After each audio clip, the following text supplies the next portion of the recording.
In this video, we'll try to understand what are action filters in MVC, in what scenarios we should use action filter, and how to code an action filter in MVC. Now, action filters help you to perform logic while the MVC action is executing or after an MVC action is executed. So sometimes, what you would like to do is, before action executes, you would like to execute some logic, and after the action executes, you would like to execute some logic. So in those kind of scenarios, we use action filter. So for example, while the action is executing, you would like to do some validation check, and then you would like to decide that, okay, should I cancel the action or should the action be allowed to be executed ahead, right? Or sometimes, after the action is executed, you'd like to go and log some information saying that, okay, the action is executed or it took this much time, etc., right? So in other words, whenever you want to do pre-processing and post-processing logic, you will use action filter. Now there are two ways by which we can create an action filter. One is, we can create an inline action filter, or second is we can create an action filter attribute. So what we'll do is, let's go ahead and see a simple example of how to create an inline action filter, and then we will see how to go and create action filter attribute. So in order to understand the action filters, let's go ahead and demonstrate it. So I have selected here ASP.NET MVC4 template. You can see I am creating a new project. I have selected the web section, and in the web section I have selected ASP.NET MVC4. Now whatever steps I'm demonstrating here will remain true for MVC2 and MVC3 as well. Okay, so I'm going to go and select this MVC4 web application template. I have given a name here saying MVC action sample. So let me just click OK. Let's go and select a clean template. So let's select this empty template here, and the view engine is ASPX, and let's say OK. So there we have our basic application of MVC. So I will go and first add a very simple controller here. So I'll just go and add a controller here saying sample filter. Okay, sample action filter, big name. And in this sample action filter, let's go ahead and create a simple view here called as, let's say, index view. So you can see that we have this simple action here called as index, right? So we'll just go and create a very simple view here saying index view. In this index view, I'll just put a simple text here saying, hello, this is demo of action filters, right? Now what we'd like to do is, we would like to go and put some pre-processing and post-processing logic by using action filters for this index action. So, when this index action is invoked, right, we would like to go and probably, write some text or something. We'd like to go and make some log entry into a file saying that, okay, the action has started and the action has ended. Okay. So in order to put those pre-processing logic, the first thing what we need to do is we need to actually go and implement the iAction filter interface. Now, if you go and implement this interface, right, so I'm going to go and right click and implement the interface. Now you can see that we have two events here. One is on action executed, and the other one is on action executing. So if you want to put a pre-processing logic, that logic will go here. So here's where we can go and put the pre-processing logic. And if you want to go and put a post-processing logic, then it will go over here. Okay, so this is for post-processing logic. So in simple words, before the index fires, right, before this index action fires, this on action executing event will fire. And after the index action has completed, the on action executed event will fire, right? Now what we'll do is, let's go ahead and just put some simple trace information into a file. So what I'll do is I'm going to go and import system.diagnostic namespace. So I'll just say a system.diagnostic. And I will go and write some trace information saying that, okay, trace.writeLine action is executing, right? And here I'll say trace.writeLine action has executed. Probably we would like to just go and put a date and time over here so that we can know when this event fired. So date and time. So action has executed at this time, and here also action is executing at this time. Great. Now let me just go and build this. right? So build succeeded. Nice. Now we have written your trace.writeLine, but we also need to define where this trace information will be saved, right? Should it be saved to a file or event viewer, right? So for that, we need to go and define more details about it in the web.config file. So here we have to go and define the system.diagnostic details. So what I'll do here is I'll say here, okay, system.diagnostics. So I would like to go and send these details to a file. Probably we would like to go and send that trace information to a C drive, and in the C drive we'll probably create a file saying log.txt. So for that, we need to go and define a listener. So I'm going to go and copy paste this code here which I have. So you can see I have defined a listener here, and I'm saying that in the listeners that please go and use the text writer trace listener and write the log information to C drive in log.txt file, right? And also we need to go and say that automatically flush the information. So for that we need to go and define the trace tag here, and we are saying that, okay, trace auto flush equal to true. In other words, as soon as the trace information is written, just flush out the information in this log.txt file here. Okay.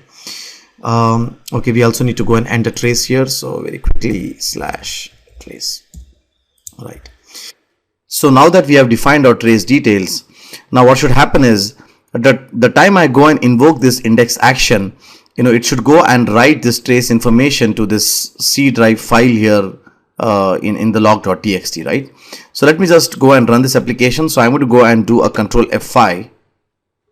So their application is running, but we need to go and invoke the appropriate controller and action. So currently our controller name is sample action filter, and we need to go and invoke this index action. So let me just go and run this. So you can see that he has displayed the view here. Now let's go to our C drive. So let's go to our C drive, and in our C drive we should find log.txt. You can see that we have a file here called as log.txt, and if you open this, you can see here he has recorded the action executing event and also the action executed event. So if I go and run this again, let's say if I go and do a refresh here, and if I open this file again, I will find one more entry of this action executing and the action executed event. So this was a simple demonstration, how we can go and use action filters, on controller. Now this implementation is fine, but there is a slight problem with this implementation. Now whatever code I have written in this on action executed and on action executing event, right, I cannot reuse this logic in some other controller. So currently whatever logic I have written can be only used within this controller, that is sample action filter controller. But let's say if I go ahead and I create some other controller like home controller or some other controller, right, I cannot reuse this logic. So for those kind of scenarios, we need to convert this logic into a action attribute, action filter attribute, right? So in order to implement an action filter attribute, what we can do is we can create a complete new class here saying public class,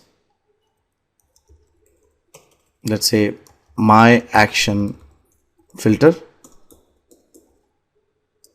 And the next step, what we need to do is we need to inherit from the action filter attribute class and implement the iActionFilter interface, right?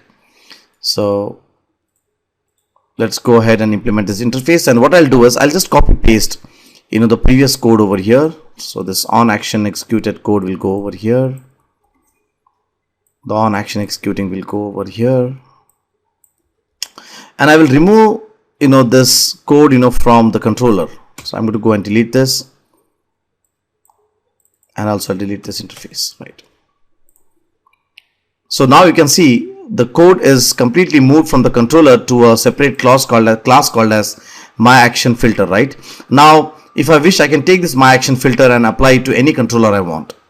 So when you create an action filter attribute, right, you can reuse it across controllers. So let me just go and build this. So there it is.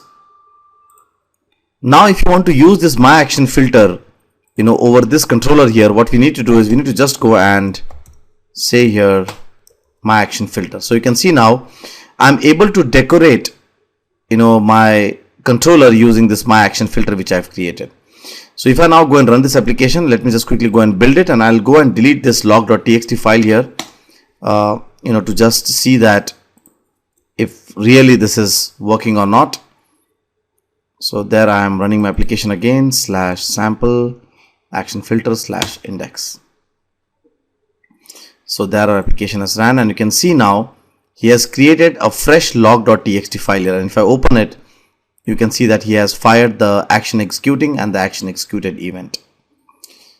So there are two ways of creating action filter. One is the inline action filter where the logic resides inside the same controller, and second is we can go ahead and create a separate filter altogether, a separate attribute altogether, and then we can reuse that attribute on different controllers. Now this implementation is good, but when I look at the log.txt file, right, I don't find too much information here. So it is just telling me, okay, some action is executed, but which action is executed, what is the name of the action, nothing is mentioned in this log.txt file, right? So if you want to go and log the method names or the action names, right, you can use this filter context over here. So in this filter context we have action descriptor. So we can say here, okay, this action name was executed at this time. In the same way I can say even over here, this action is executing at this time. So with this I can know that if the index action is executing or some other action is executing. What I can also do is I can just go and copy paste this action here. Let me go and create one more action here saying, let's say my index. Okay, so now if I run this index, it will show me that index was executed at this time. If I run my index, it will tell me that my index was executed at this time. Okay, so let me do a control F5 here and sample index. So if I run this, and if I now go to my log.txt file, it is now saying me that, okay, the index action has been executing at this time. Now if I go back again here and if I say my index,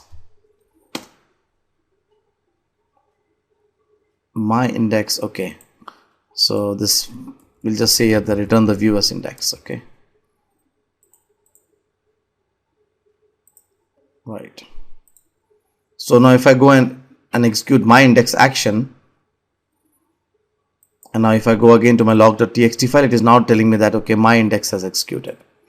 So by using the filter context, right, you can actually know that what is the action, what has been executed at that time.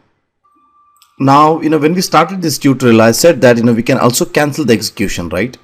So in case when this on action executing event is happening and you would like to go and cancel the execution, what you can do is you can go and write here filter context dot result, and I can say here please redirect to, let's say, questpond.com. Okay, so now what will happen here is basically this on action executing event will happen. It will redirect to questpond.com, and the on action executed and the action will not fire. So if I go and build this now very quickly, and if I run this application, so only the on action executing event will fire, but the on action executed and the action will not fire. So if I press enter, you can see now it has redirected to questpond.com, right? And if I go to the log.txt file, you can see that only the executing event has fired, but the executed event has not fired. So if you want to go and cancel the execution, you can use this filter context.result, and then you can give an object of new redirect result to this result property over here. So I hope that you have enjoyed this video. In this video we were trying to understand what exactly are action filters, when to use them, and how to code action filter. Thank you so much.